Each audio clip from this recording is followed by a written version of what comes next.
नमस्कार, मैं R K Saxena, excellence mastermind coaching Rewa Madhya Pradesh. और ये मेरी समान ज्ञान जीके जीएसटी क्लास है और लगभग वनडे एग्ज़ाम, जो भी आपके वनडे एग्ज़ाम है सभी के लिए ये उपयोगी है। ख़ास तौर से जो अभी आर्मी का एग्ज़ाम हो रहा है उसके लिए तो विशेष रूप से उपयोगी है ये। तो चलिए हम चलते हैं, हम पढ़ा रहे हैं भारत का भूगोल। भारत का भूगोल, और आज हमारा एक छोटा सा टॉपिक है लेकिन बड़ा महत्वपूर्ण टॉपिक है, वो है आपका कृषि। तो कृषि संबंधित बहुत सारे क्वेश्चन आपके एग्जाम में आते हैं। ये पूरा टॉपिक नहीं है, कृषि से भी बहुत सारे टॉपिक छूटे हुए हैं, तो कल हम बताएंगे आपको उसको।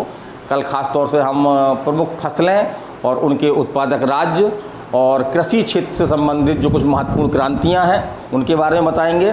तो आज हम बता रहे हैं मुख्य रूप से आपके कृषि के बारे में कुछ बेसिक जानकारी है। फिर हमारा आपका जो है वो कृषि जो फसलें हैं उनको ऋतुओं के आधार पर जो है वो 3 भागों में बांटा गया है। तो कौन कौन सी फसलें हैं जो किस भाग में आती हैं, और फिर हम थोड़ा सा बात करेंगे सिंचाई व्यवस्था की। तो चलिए हम शुरू करते हैं भारत में कृषि। तो एक तो हमको जानकारी है कि भारतीय अर्थव्यवस्था की आधारशिला जो है वो आज भी कृषि बनी हुई है, और कुल श्रम शक्ति का जो कुल श्रम शक्ति है उसका लगभग 55% जो है वो कहाँ से जुड़ा हुआ है, कृषि क्षेत्र से जुड़ा हुआ है। फिर हम बात करते हैं कि भारत में लगभग कितने प्रतिशत भाग पर कृषि की जाती है। तो भारत की कुल भूमि का है ना, कुल भूमि का 52% भाग पर जो है वो कृषि की जाती है। तो बहुत बड़ा भाग है, 50% से ऊपर भाग है हिस्सा ये। फिर राष्ट्रीय आय में कृषि का योगदान तो लगभग जो है 15% है, घटता बढ़ता रहता है आपका ये। तो इसका आप लेटेस्ट आंकड़ा देख लीजिएगा। और एक बात हम करते हैं हरित क्रांति की। तो हरित क्रांति कृषि को और विकसित करने के लिए, कृषि के क्षेत्र में जो है वो नई नई तकनीकों का उपयोग करने के लिए एक क्रांति के रूप में एक मिशन चलाया गया, उसे नाम दिया गया हरित क्रांति का। तो हम बात करते हैं कि हरित क्रांति का संबंध किससे है, तो कृषि क्षेत्र में विकास से। किससे है, कृषि क्षेत्र में विकास से या फसलों के अत्यधिक उत्पादन से। फिर हम बात करते हैं कि विश्व में हरित क्रांति के जनक कौन है। ये क्वेश्चन कई बार एग्जाम में आपका आया है कि विश्व हरित क्रांति के जनक कौन है। तो कौन है, नॉर्मन बोरलॉग। Norman Borlaug.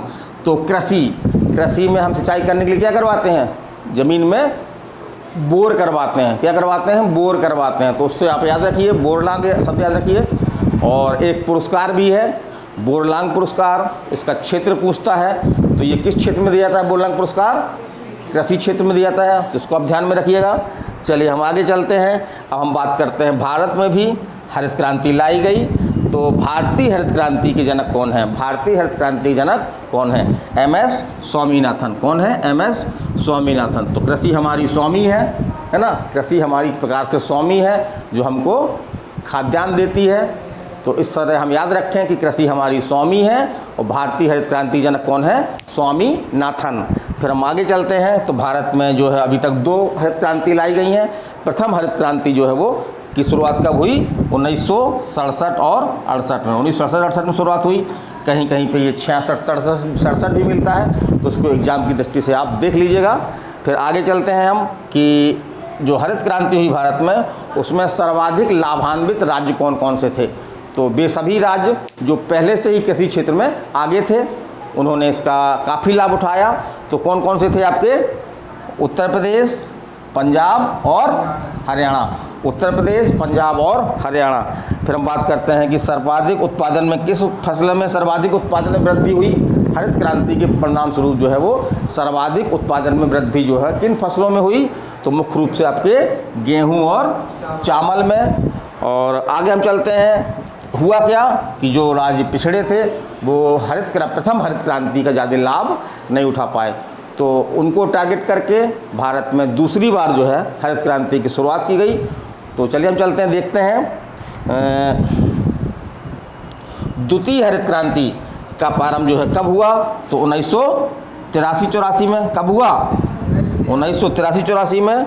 और खाद्यान्न फसल में जो चावल की खेती जो है वो सर्वाधिक क्षेत्र में की जाती है। जैसे क्वेश्चन पूछता है कि कुल कृषि क्षेत्र का जो है वो सर्वाधिक कृषि क्षेत्र में कौन सी फसल की खेती की जाती है, तो कौन सी फसल है आपकी, वो चावल है ना। सबसे अधिक खेती क्षेत्र वाली फसल जो कौन सी है आपकी, चावल है। फिर हम आगे चलते हैं। तो एक आपका अनुसंधान संस्थान है ये, चावल अनुसंधान संस्थान। ये कहाँ पर है। ये कई बार एग्ज़ाम में क्वेश्चन आया है और ये परंपरागत क्वेश्चन है, एग्ज़ाम में आता रहता है। तो कहाँ पे है, कटक में, है ना, कटक में। इसको हम कैसे याद रखेंगे, तो चावल के जो छोटे छोटे टुकड़े होते हैं, है ना, चावल टूट जाता है ना, तो छोटे छोटे टुकड़े होते हैं, उसको क्या बोलते हैं, कंकड़, किनकी बोलते हैं ना, उन क्या बोलते हैं प्रिया, क्या बोलते हैं, किनकी, है ना, किनकी। तो का से किनकी और का से कटक, और किनकी किससे बनती है, चावल से। तो इस तरह याद रखिएगा, चावल अनुसंधान संस्थान कहाँ पे है, कटक में। का से किनकी, का से कटक, और कटक कहाँ है आपका, उड़ीसा। अगर सुबह में फटक दें हम तो किनकी क्या करती है, उड़ जाती है। तो उड़ से बना लीजिए, क्या बना लिया, उड़ीसा बना लीजिए, है ना, उड़ीसा बना। तो रोचक रोचक ट्रिकें हैं, तुरंत बनाते रहते हैं, तो आप भी ट्रिक बनाइए। जीके कोई रटने की चीज़ नहीं है, हमारा तो ये मानना है। अगर जीके को आप ट्रिक के माध्यम से दिमाग में रखेंगे तो ये आराम से आपके एग्ज़ाम तक तो रहा ही आएगा। फिर आगे चलते हैं हम कि सोयाबीन का लगभग 80 से 86% है ना, इसमें 86% लिखा हुआ है, तो 86% कहाँ होता है, मध्य प्रदेश में, है ना। तो इसी कारण से मध्य प्रदेश को सोयाबीन राज्य या सोया स्टेट भी कहा जाता है। तो ये क्वेश्चन भी एग्जाम में आता है कि सोयाबीन राज्य या सोया स्टेट जो है वो किसको कहा जाता है, तो किसको, मध्य प्रदेश को। फिर हम आगे बात करते हैं कि एक ऐसा उर्वरक है जो भारत में उसका उत्पादन नहीं होता, माने वो बाहर से मंगाया जाता है। तो ये क्वेश्चन आपके एग्जाम में आया है, वो कौन सा उर्वरक है, पोटेशियम उर्वरक, पोटेशियम उर्वरक। ये जो है भारत में इसका उत्पादन नहीं होता, ये हम जो है आयात करते हैं, माने अन्य देशों से इसको मंगाते हैं। फिर हम बात करते हैं वर्गीकरण की, तो ऋतुओं के आधार पर जो प्रमुख फसलें हैं उनको जो है वो कितने भागों में बांटा गया है, 3 भागों में बांटा गया है। कौन कौन सा, रबी, खरीफ और जायद, रबी, खरीफ और जायद। तो इससे क्वेश्चन आपके किस तरह बनते हैं, तो एक क्वेश्चन तो आपका बनता है कौन सी फसल रबी की है, कौन सी फसल खरीफ की है, कौन सी फसल जायद की है।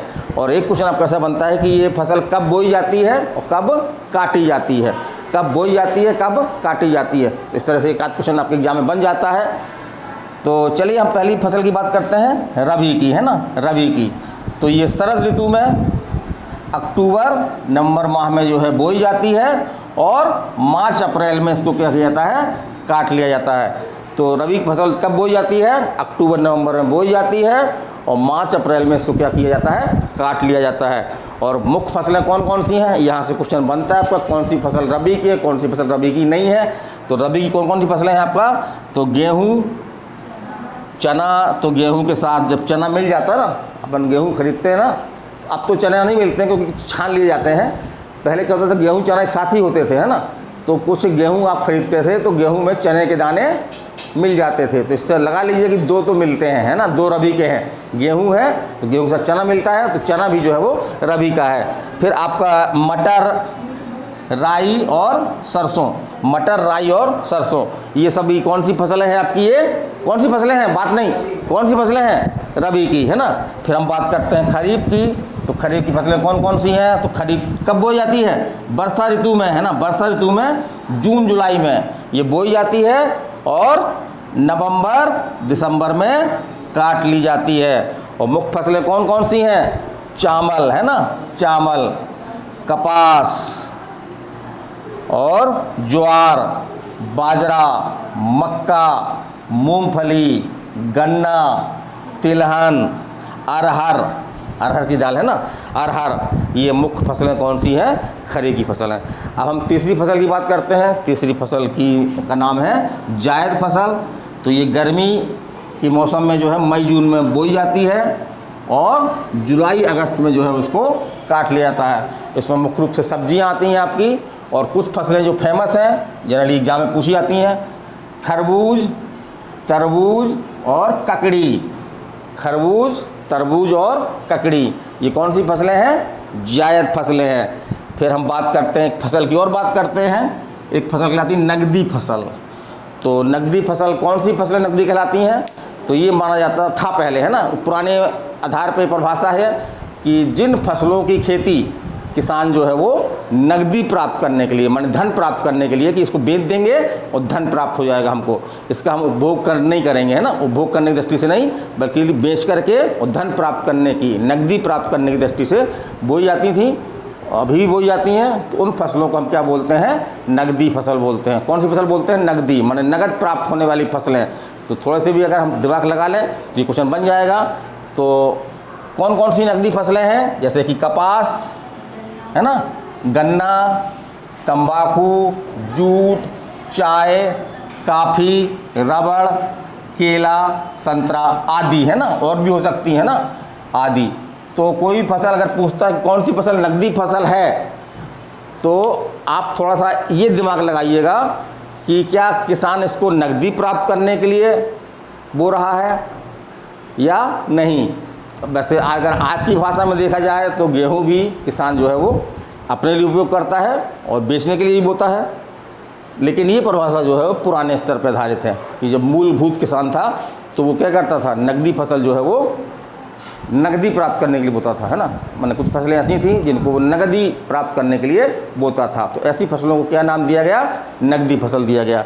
अब हम बात कर रहे हैं सिंचाई की। तो सिंचाई दो तरह की होती है, एक तो प्राकृतिक सिंचाई, इसका मतलब हुआ वर्षा से सिंचाई। तो सिंचाई का ये बहुत बड़ा मुख्य स्रोत है, लेकिन जब हम सिंचाई की बात करते हैं तो उसमें प्राकृतिक सिंचाई की बात नहीं आती, है ना, उसमें हम कृत्रिम सिंचाई की बात करते हैं, जिन माध्यमों से हम जो सिंचित करते हैं वर्षा के अलावा जिन माध्यम सिंचाई होती है उनको हम सिंचाई के अंतर्गत शामिल करते हैं। तो एक तो देखें आप कि भारत में पूछ सकते हैं कि भारत में सिंचाई का मुख्य साधन क्या है ना, कई साधन दे देगा आपको। तो मुख्य साधन क्या है? कुआं और नलकूप, कुआं और नलकूप। फिर सर्वाधिक नलकूप, सघनता वाला राज्य, माने सर्वाधिक नलकूप सघनता वाला राज्य कौन सा है आपका? उत्तर प्रदेश है। फिर हम बात करते हैं कि दक्षिण भारत में सिंचाई का मुख्य स्रोत क्या है आपका? तालाब है।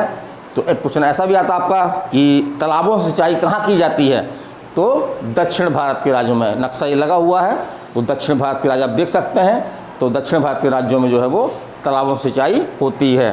फिर हम बात करते हैं कि तालाब से सर्वाधिक सिंचाई वाला राज्य कौन सा है? तो अपना कौन सा है? अपना राज्य तमिलनाडु, अपना राज्य तमिलनाडु, जहाँ पे जो है तालाब से, तो ता से तालाब, ता से तमिलनाडु, ता से तालाब, ता से तमिलनाडु, इसको इस तरह याद रख सकते हैं। फिर हम बात करते हैं कि नहरों से लगभग कितने प्रतिशत भाग सिंचाई होती है? तो नहरों से जो है वो लगभग 40%, है ना, 40% भाग पर जो है वो सिंचाई होती है। अब हम बात करते हैं विश्व में सर्वाधिक सिंचित क्षेत्र वाला दूसरा देश कौन सा है? तो दूसरा देश कौन सा है? अपना भारत है ना, माने सर्वाधिक सिंचित भूमि वाला देश कौन है? दूसरा कौन है? भारत है। और पहला कौन है? चीन है। पहला कौन है आपका? चीन है। फिर हम आगे बढ़ते हैं तो भारत में सिंचित क्षेत्र जो नए आंकड़े हैं 15-16 के आंकड़े जो मिल रहे हैं, तो उसमें जो है वो भारत में कुल कृषि क्षेत्र का सिंचित क्षेत्र कितना है? लगभग 46%। लगभग कितना है? 46%, माने कुल बोए गए क्षेत्र का 46% भाग है, इसमें कृत्रिम सिंचाई सुविधा जो है वो अवेलेबल है। फिर एक क्वेश्चन आपका ऐसा ही पूछा गया एग्जाम में कि सर्वप्रथम किस पंचवर्षीय योजना में जो है वो कृषि क्षेत्र को प्राथमिकता दी गई, माने कृषि विकास को प्राथमिकता दी गई? तो वो कौन सी पंचवर्षीय योजना है? प्रथम पंचवर्षीय योजना, है ना, प्रथम पंचवर्षीय योजना।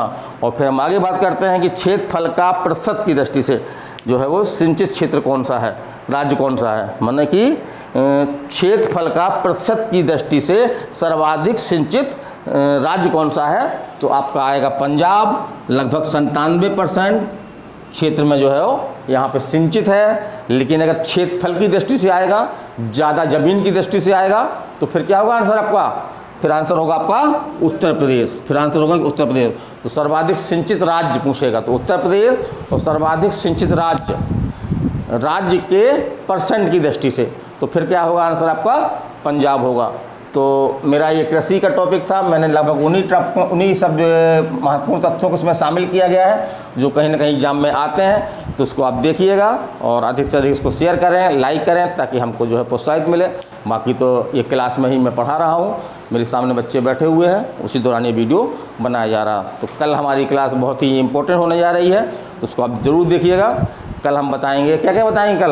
कलम बताएंगे, प्रमुख फसलें बताएंगे और उनमें अग्रणी राज्य कौन कौन से हैं ना, मैंने खासतौर पर मुझसे कपास की खेती प्रथम राज्य कौन सा है, गेहूँ उत्पादन में प्रथम राज्य कौन सा है, चावल उत्पादन में प्रथम राज्य कौन सा है, चाय उत्पादन में प्रथम राज्य कौन सा है, तो इससे क्वेश्चन बनते हैं। दूसरा एक जो महत्वपूर्ण टॉपिक रहेगा वो रहेगा भारत में प्रमुख कृषि क्रांतियाँ। तो बहुत सारी क्रांति हैं, गुलाबी क्रांति, पीली क्रांति, नीली क्रांति, श्वेत क्रांति, भूरी क्रांति, है ना। तो इन सभी क्रांतियों के बारे में किस क्षेत्र से संबंधित है, ऐसा क्वेश्चन एग्जाम में आता है, तो कल मैं वो बताऊँगा आपको। तो चलिए क्लास भी हमारी ख़त्म और विदाई लेना चाहता हूँ। नमस्कार, धन्यवाद।